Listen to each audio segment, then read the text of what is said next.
What's happening, my beautiful people? My name is LaBelle, and today we're talking about formations. We're looking at the guide, the ultimate guide, all of the above.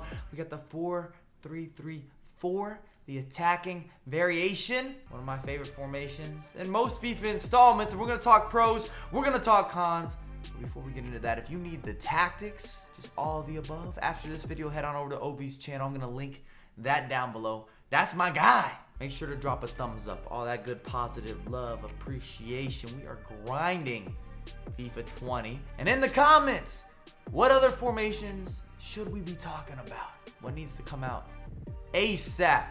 ASAP. What should we be dropping? But without further ado, hit that drum roll for the people.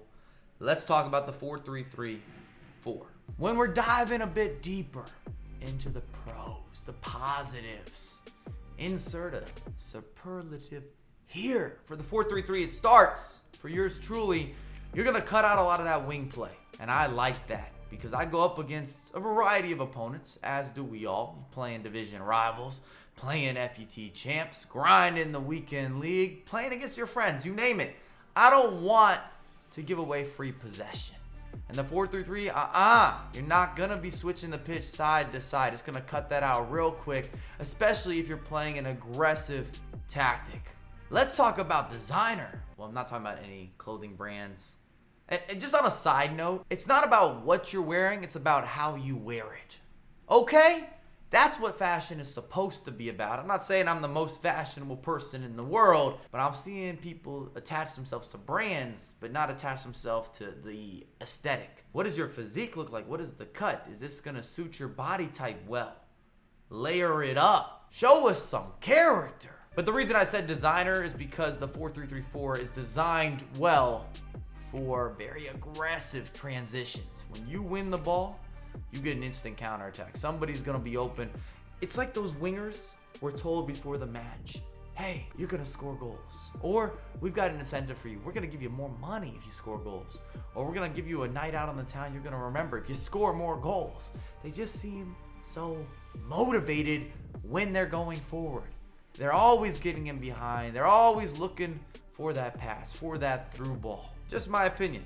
Something else I appreciate with the 4-3-3.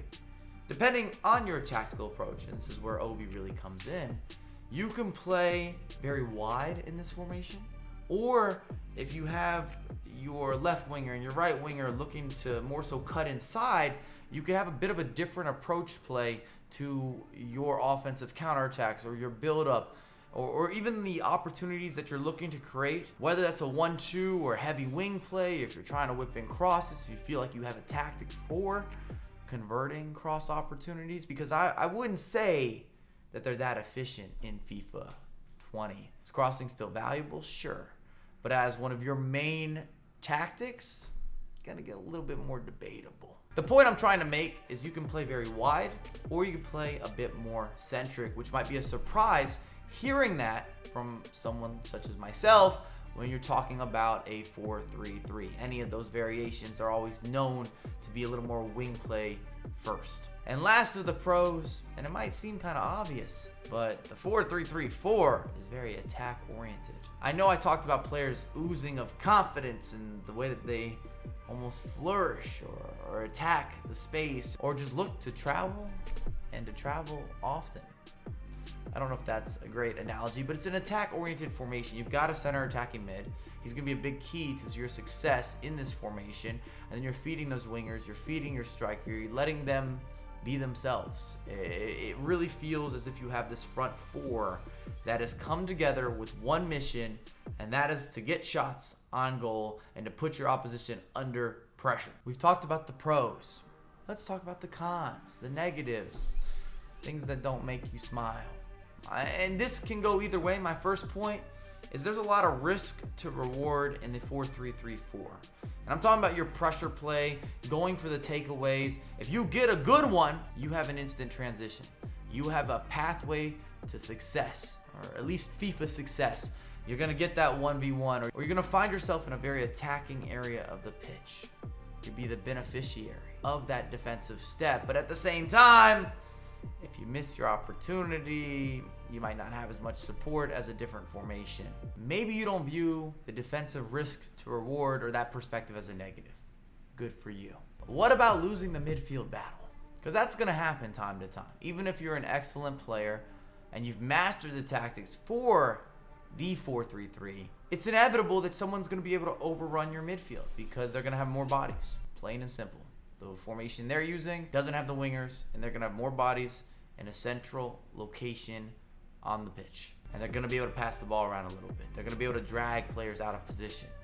And it's a matter of you being able to cope with that or be patient enough to hit them on the counter or to wait them out or bait a mistake. And speaking of counters, this brings me to my last point, at least on the negative side, with the 4-3-3-4. As you attack, and I talked so highly of that lovely attack and the way that players move and have this energetic vibe to how they attack, how they commit bodies forward, it can leave you open for a counterattack. And I don't think that's a surprise. You're committing, or maybe even over-committing on the offensive end. Unfortunately, you lose the ball, you don't get a shot on target, whatever, you make a bad read, and your opponent is off to the races. They've got a couple outlets, and maybe they have that 1v1 or they have a 2v1. Either way, they're in a position that favors them because you committed those bodies, because you played the 4-3-3-4 how it should be played, aggressive. I might have a little bit of a bias, but if you enjoyed the content, make sure to drop a thumbs up. Head on over to Obi's channel. He's going to give you his opinion on how to set up your team correctly in the 4-3-3. Give you the step 1, the step 2, the step 3, and talk to us in the comments. Let's go back and forth. We'll have that discussion, and I have a lot more coming out for you ASAP.